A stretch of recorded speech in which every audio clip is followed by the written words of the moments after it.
Well, hello there. This is Tolu and Belver at the Black Business Life Studios, and we are so excited today because we have a very special guest we're going to be talking to. She is a third-generation entrepreneur, and she's a second-generation CEO, and she is based out of Montgomeryville in Pennsylvania. So join me to welcome Karla Trotman, the CEO of Electrosoft Incorporated, and she's going to be telling us about her journey into leadership, but also her journey in manufacturing space and running a family-owned business. Hi, Karla. Hello. Thank you for having me. It's so wonderful having you here. Thank you for joining us on this sunny day in Dallas. Not so sunny after all. Well, we really appreciate you, Karla, for coming in today virtually and joining our podcast. It's such an honor to have you here, and I'm so excited to jump in to the questions and to be able to get to know you a little bit better and welcome you to the show. Yeah, thank you. So the first question we have for you today is, you did not just acquire or inherit Electrosoft Inc. You actually purchased it. Can you just give us some background about that and what went into your thought process about purchasing rather than acquiring a different type of business? So electronics manufacturing is definitely a very unique area for, I guess, anybody to be in, specifically a woman, and then you add a woman of color. And it was an industry that I grew up in and where I didn't see very many of us. And so right out of school, I never thought of taking over the family business. I don't think there's many young people that ever want to take over the family business because you don't see it as something special. You don't see it as something where you can make good money off of. And so we're trained to go to college and get that really good corporate job so you can make a really good living. And I think that's really what I was trained to do. My parents never pushed taking over the family business. I didn't know what that meant, really. It just felt like it wasn't enough for me in life. And it took, we could talk about this later, obviously, but it took me really living life and seeing what corporate offers versus what I could gain from taking over the business and continuing with the legacy. And so we decided that, it was originally supposed to be me and my brothers take over. And, but the succession plan, we didn't want it to happen because my parents passed away. We wanted to have a successful onboard, offboard of leadership. And the decision to buy the business was more so of being able to maintain generational wealth. And if we did not, there was a plan in their minds, but it was not a real plan that showed an exit date. And so the goal was to really be mindful of how we're going to take over this business and how my parents were going to exit and still feel that they were able to contribute their knowledge and help us get to the next level or whatever we decided to do with the business. So that thought was more so for me, continuing the legacy and maintaining continuity. Yeah, and we're going to go into legacy very shortly, but let's take it back a step because, as you said, you were exposed to your business much earlier, right? And you also, in your book, talked about you going into your grandmother's restaurant and you leaving that experience. In fact, you mentioned that she taught you on one side of the MBA versus the MBA you got from Drexel University. So tell us about what shaped your mind? What you had in mind when you were thinking originally about business ownership as a Black woman, in potentially a male-dominated industry? Of course, at the time you didn't think about it that way, but what were the thoughts you had? How was that visualized at the onset? So I was really blessed to be in a community where I only saw Black women succeeding. Black people succeeding. And I think that was just the community that my family was around. It's not that everyone owned a business per se, but the ones that did were successful in their own right. And so for me, my grandmother having the store and being a pillar within the community, we're talking about cooperative economics in a Black community in the suburbs of Philadelphia. And this is in the 70s, 80s timeframe. And so I didn't know any different. And it's kind of like we are a product of the things we see, hear, learn, and experience. So if that is those are your formative years, how can you not fail, right? Mm-hmm. Is you're programmed not to. Right. Mm-hmm. Yeah. And one of the things I also liked about your story is that you talked about you obviously waiting for 11 years working with your dad for that transition plan. But at some point you said to him, you said, well, I could actually walk out of here and go run another business for somebody else retiring. So you knew you had the choices, right? But what was the pivotal moment that helped you claim your voice as the CEO? Because I would have said, reading through your story, that you actually became the CEO a long time before you took the reins of that company, before you actually took the reins. So what was that pivot that happened to you to help you do that? I was mad in a night because, like I said, there was no real transition plan. And when I left corporate and I said, I want to take over the family business, let's work side by side and see how this is going to go. He's like, great, babe, we're going to do this and I'm going to retire in 3 years. And that's why it was 11 years, because the 3 years kept renewing itself. Mm-hmm. It wasn't like, I hadn't planned on it. And so what happened at that point was I said to my dad, look, I'm at a certain age. I don't want to miss my window of opportunity to take on things that I want to do in life. And that being of leadership. I've been offered opportunities to run other people's companies. It's not exactly what I want to do. I want to run our family business. But when you're ready, you let me know. And I might leave that position if it's not working out or it makes sense, or I might not. Mm. And I knew I was bankable because I worked in corporate America. I had my MBA, and it wasn't really a flex. It was choosing me. Mm. And I think sometimes with family businesses, I think in the beginning when I was young, I really didn't have anything to offer. Mm. I had learned everything through my father and my mother and every aspect of the business, because I'm not an engineer by trade, but I grew up building all of the things here and learning the processes. For me to go and learn how a business works, to have my own business, my online company that I ran for 8 years, and to even help Electrosoft execute an acquisition, I knew that I had the business savvy to do it. And if he wasn't ready to do it, because that was an emotional decision for him, this wasn't a business move. And I don't give people ultimatums unless I'm willing to live with the alternative. And I was willing to walk away. And so that's really what started the process. It wasn't like I came into some sense of something outside of just being annoyed. And I think that when we're women of a certain age, you know what you want in life. So you're willing to ask for it. Yeah. And almost demand it because you know what your worth is.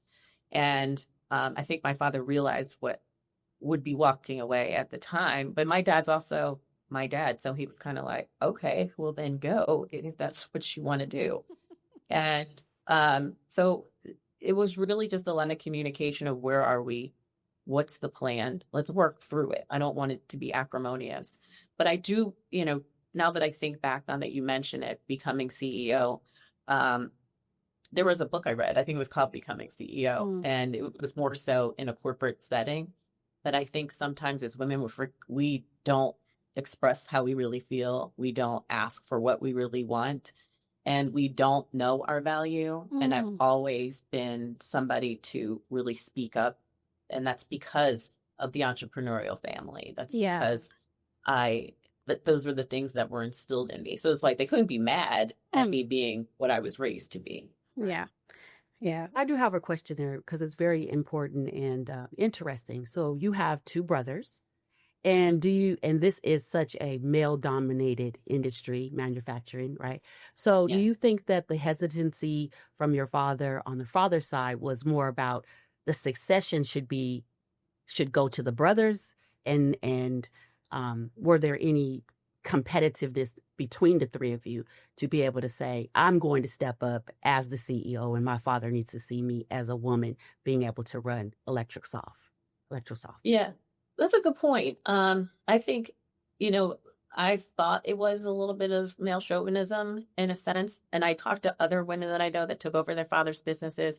And there's actually a whole surge of women taking over their family businesses over their brothers, from their fathers. And when I talk to those women, we all admit there's a little male chauvinism involved in it. Sure. And I think it's more of a protection mechanism, Mhm. knowing what industry is like and Mhm. not really understanding or seeing how women are uniquely positioned to have all the things necessary to be successful because we have that emotional intelligence. We have this like calm demeanor. We can make decisions in a different way that a man does. Right. And it kind of just it makes sense. We just are in our natural element. Now, I do have two brothers. They're both younger than I am. So, birth order, I am the eldest, but I'm also, we're just very, very different. My brother, the middle child, my eldest of the two brothers, said to me, we said the other day, he's like, I'm smarter, but you're wiser. And I was like, I'll Yeah. accept that Thank you. because, part of it is that the education and the time that I spent in corporate, the time I spent accumulating assets, making sure my credit was straight, making sure that I was educated properly in the areas that could help the business, that I went to the schools that had the relationships across engineering. And that was the thing that I made a mindful decision in every step that I took in life.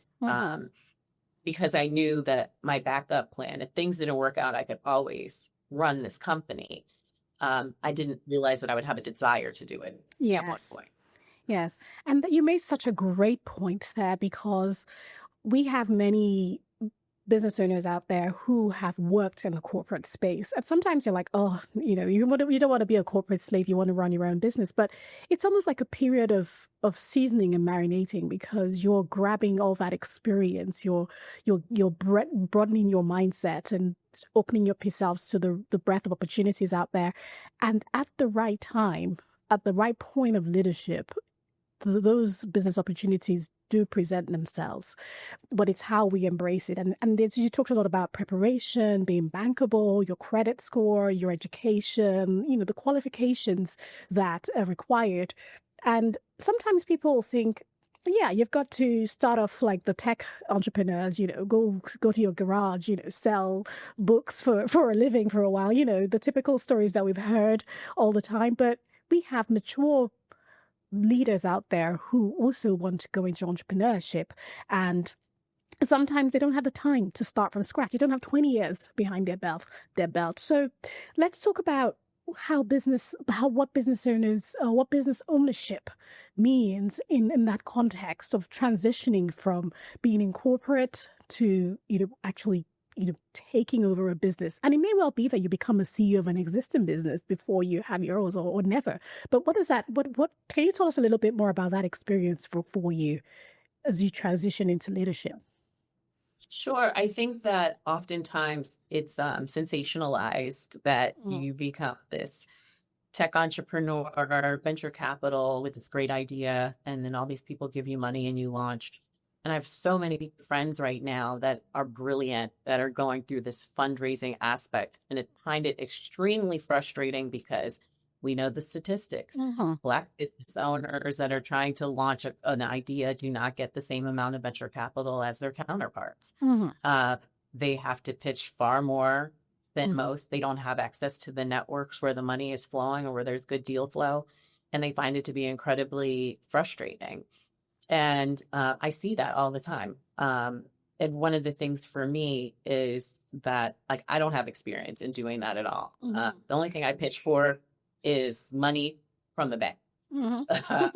And outside of that, but I have been in those environments, and I actually sit on an advisory council for a private equity company, lending my manufacturing expertise and family business expertise.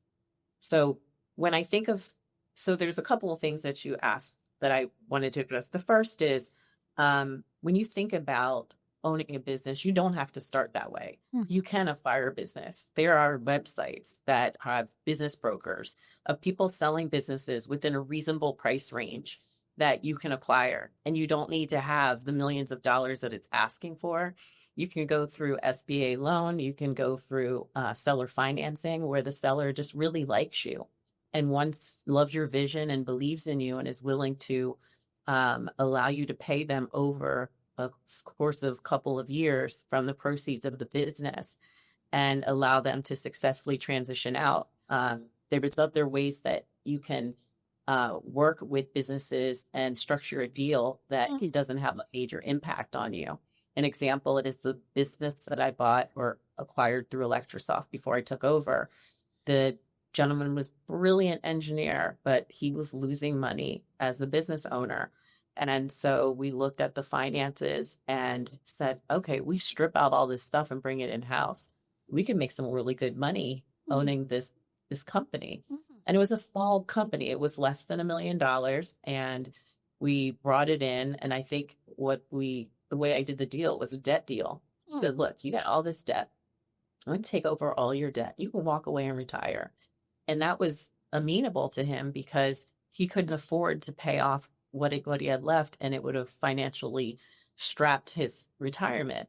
And for us, it was a tax move. We were able to bring it in and then write off a lot of it as bad debt, which it was, and negotiate some of it. And then for we renegotiated with all of the customers the new pricing structure, which allowed the company to be profitable and on the employees. So sometimes you look at a company and it may be, if you're trying to grow up a business, taking on the aspects of a business that's ultimately failing and they just need some relief. So there's different ways to look at the deal. It might be a location. You want that specific location to relocate your business, or you have an idea of like, I really want to open a taco stand at this corner, but somebody's already there. Maybe you buy that business, close the business, and then put the taco stand in this business and grow it that way, because location is also a really great factor. So what I did was really become a student of these things, of the unique ways to build wealth and through small business ownership. I love that. That is practical ways that people can actually own a business. A lot of times, new business owners especially think they have to start from the bottom, start from scratch, start from their idea, gain capital, gain momentum, gain customers, and then become successful over a period of time. And being able to actually purchase a business and starting from there you've already jumped several hurdles and you're already there in business. So thank you for sharing that information. So kind of shifting gears, in your book, you talk about stewardship and how important that is to you and running Electrosoft. So can you give us some practical ways how you applied stewardship in this current role? So one of the things that I think it's just the culture within our family, we've always want to make sure that we pay people a living wage and give them the same benefits that they could get at a larger business. Because when you're under 50 employees, there's a different set of rules. You don't have to offer paid days off. Some you do, some you don't. You don't have to offer insurance. You don't have to do a lot of things. But we decided that that's not the company that we want to be. We want to be the one that gives people a good living and they want to come to work. And ultimately, these people stayed around, our amazing staff. They stay around.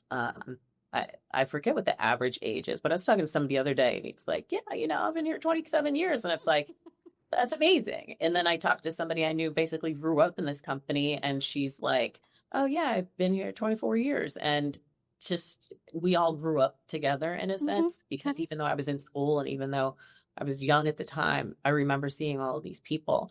And so we just treat people very well in that. Another thing that we do is, a lot of people have never seen Black family business at all. They've never seen a Black woman in manufacturing or a woman in manufacturing. And so I'm very much a proponent of speaking about being in industries that have high barrier to entry, because it's expensive to have a manufacturing company. The equipment alone is expensive. The education alone, it's hard to get into, but it has really great rewards. And especially when we look at the country right now and it's focused on made in America and manufacturing, it's a really great intersection to be in right now. we're all still trying to figure out what that Mhm. means, because when you bring everything back to the US, we're not really tooled or educated workforce wise to bring everything back in house. But right then and there, you got to realize, okay, there's a couple of businesses in that. I don't Yeah. exactly have to be in manufacturing, but I Mhm. can help transitioning the workforce in manufacturing. I can help in training people in manufacturing. I can help people identify pockets of industry that don't have manufacturing facilities and maybe start that business here. And for me, I've always thought that, we talk about stewardship. One of the things that has always bothered me is the Black wealth gap. And Mhm. considering that the Brookings Institute had a study, and I think they said the difference between Black and white wealth gap is like $240,000. So it's Wow. like for every $100 in Yeah. wealth, we have like $15. Mhm. And it's like, how do you catch up when, I think it's like 44% of I have written here, 44% of Black individuals own a home. And then 73% of white individuals own homes.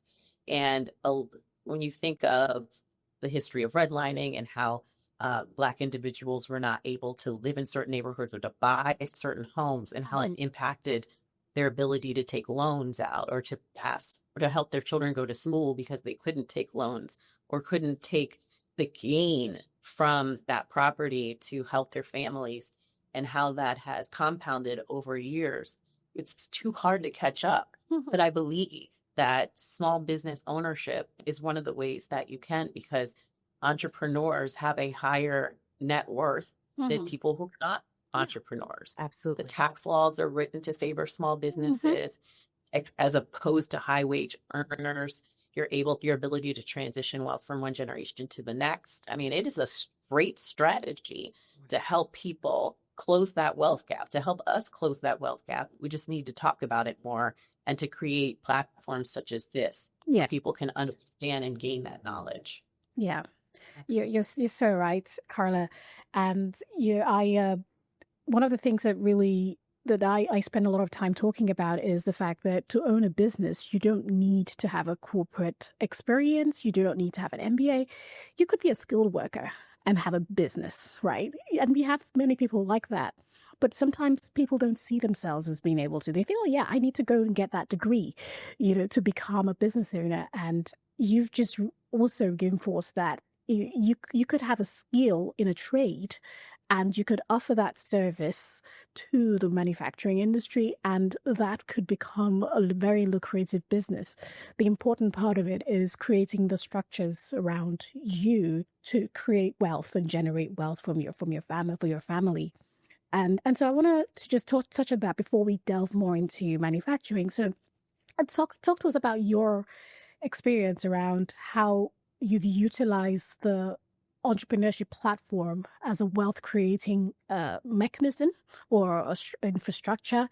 And this is really speaking to our community, because sometimes people think, oh, yeah, I'm a business owner, I'm the CEO of so and that's it. That is my success. But the success is not just in being the CEO, it's using those mechanisms in the right way. So, can you tell us a little bit more about how you've done that?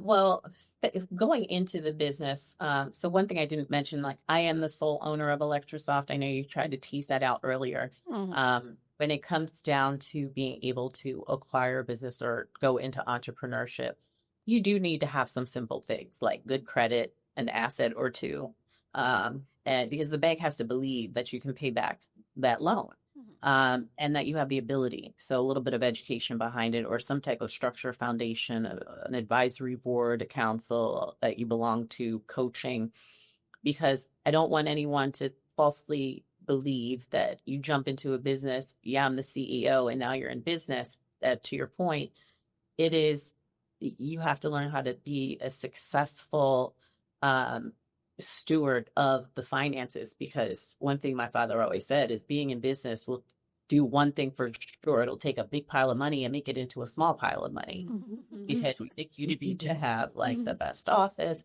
you need to look the part, you need to have all the top computer equipment or whatever it is, and you don't slowly wade in, like jump in, and it can be a slow slog for a lot of people who don't have a good handle on their market. or their niche. Mm-hmm. And so business is very nuanced. And so I would say that, if you have a widget and you're really good at selling that widget, and that's what you love to do, or build that widget, I will tell you that you will spend more time doing stuff for the business than building that widget, because managing a company is not about really being president. You're like, everyone thinks they want to be president. Doing president sucks. It is not fun all the time. It is like, right now I'm reviewing a contract that we may not even get. It's looking over benefits to see if they're competitive. It's trying to lower costs. It's trying to do all of these things. But I would say that if I was working in corporate, I would be doing a lot of things I probably don't want to do anyway. Yeah. So I rather do things I don't want to do for myself than for somebody else and make them money. And I think that leveraging entrepreneurship, it really helps in so many ways, in changing that mindset of, what do I want for myself? What do I want for my family? How do I want to leverage that? How do I want to, I coach people going into business and try to get them to come to their own conclusions, as opposed to telling them exactly what to do. Giving them the resources, because there's no shortcut. In fact, my mentor is here right now in my office. He's in the other room. And he always calls me, he says, like, you're a little baby entrepreneur in this process. And he's like, in 7 years, you'll be able to glean everything that you've sown throughout that time period. And you need that person to be able to give you that advice like that. My dad treats me like his daughter. He runs the company a certain way. For me, taking a business from Gen 1 to Gen 2 requires a little bit more information in a different way, which is why I have my tribe of advisors that are able to give me what I need where I have blind spots.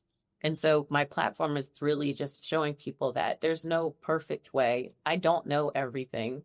I think I've read books from tremendous business owners who are worth, hundreds of millions or billions of dollars. I just couldn't relate. And that's why I wrote my book, because I felt that if I could tell people from just my perspective, in layman's terms of what I go through, and even that a lot of people won't be able to connect with that, some people really would. Those who aren't trying to build those multi-billion-dollar companies, but just want to have a lifestyle and a life where they are running the show and they're just putting out good product and creating a legacy for their families. Absolutely. Absolutely. Well, you've said so much, Karla. In fact, your book has impacted me personally in so many ways, which I'll share with you separately. But I want us to take a step back now and look at manufacturing, because one of the important themes that we've brought to the forefront of this season is Black excellence in manufacturing. And obviously now there is just so much going on: the tariffs, the economy in general, the workforce, the shifting workforce, labor shortage, skills shortage. There's so much going on. But what would your message be to a Black person today, considering business ownership, considering manufacturing, considering opportunities in the world we find ourselves in today? What would your message be to them? I always say, there's a lot of people lamenting based on what's going on geopolitically, with tariffs, with just everything. And, once you get over the initial shock, it's time to really figure out where the opportunity is. So for me, thankfully, we've always done work for the Department of Defense, for prime contractors, and tariffs are a different story under a federal workspace. So for me, it was really about identifying, what could we do differently that we're not doing? Where could we lean in where it's not as much friction as with with our commercial clients? Where is it that we're sourcing product? And just really sitting down and thinking. And I think sometimes when we're in business, we're just so used to the flow. The flywheel that they talk about, where you're like, I go out, they get me contracts, I do it, and they pay me. I go out, I get contracts, and you just get used to that. When it gets disrupted, that's when the fear sets in. But I believe that in that fear, that's the time where you have to reinvent yourself, because everyone is living in fear right now. Yes. In odd fear, there's also opportunity. There's companies that aren't going to make it. So those opportunities could be an acquisition because it's a fire sale. Those opportunities could be in a new vertical that you've not thought of. And those opportunities could be in taking market share from your competitors. You just have to first calm down and then think about, how can I win in this? How can I turn this into a win? Because I had to even stop hanging out in some entrepreneurial circles because I was just so tired of hearing the complaining. And I was like, how are we going to win? Okay. How are we going to fix whatever it is? It is. Yeah. Now, how are we going to win? And so you got to change your mind and change your perspective. And even like people that I would normally hang out with socially, I just didn't want to hear it anymore.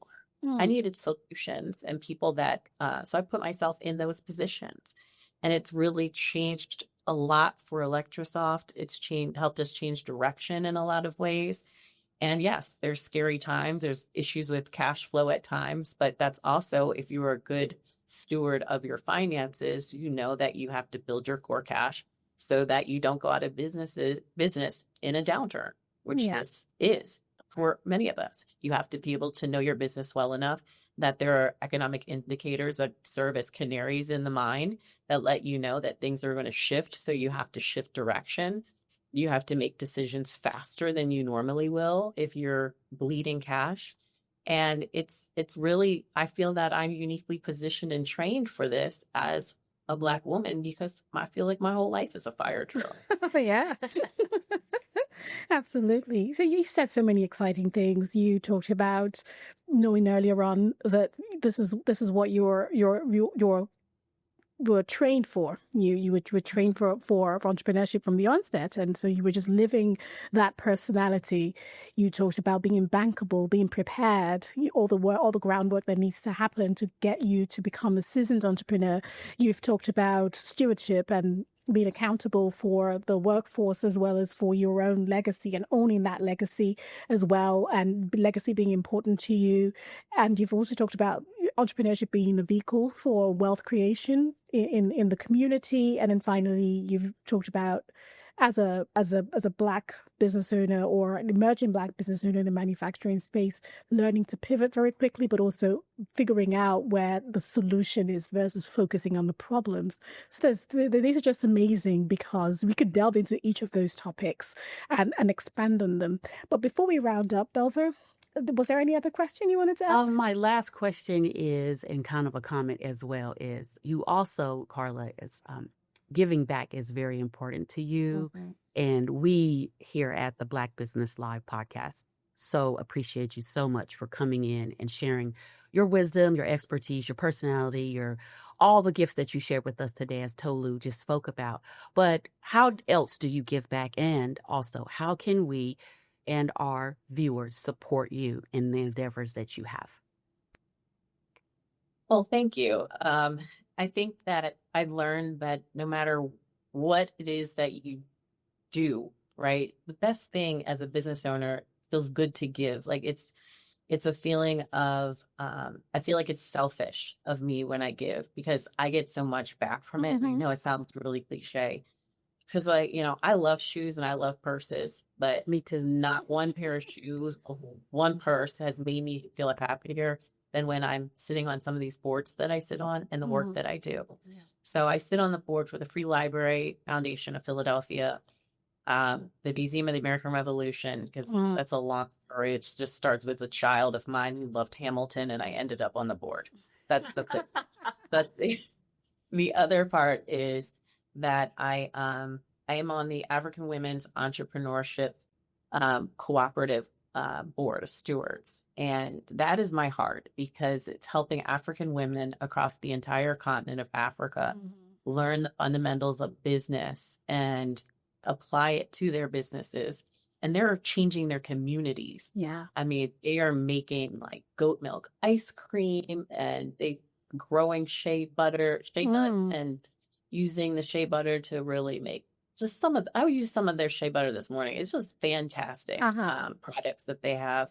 They are addressing market needs that we didn't even think of, and being a part of it that helped me see that us as Black Americans really need to look at the continent of Africa as a place where we do business. Yes. And so it's just such a wonderful organization. I would love for everyone to just check it out. It's AWEC, African Women's Entrepreneurship Cooperative. And it is just a fantastic organization. If you have like a skill set or you want to volunteer in some way, I know that they would love for the involvement. But it's just a beautiful way to connect across the diaspora with women who look like us, who just have beautiful souls and are doing amazing things. And I get more from being a part of them than I can give. Like, I just don't feel like I can give enough.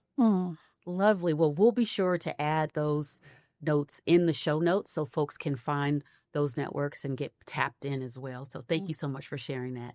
Yeah, thank you. No, thank you, Karla. It's been such an engaging conversation. We'll also be sure to put up your book in the show notes as well, so the audience can go and purchase it on Amazon. It's a great read, very frank, very honest. I love it. It's like listening to your friend, basically.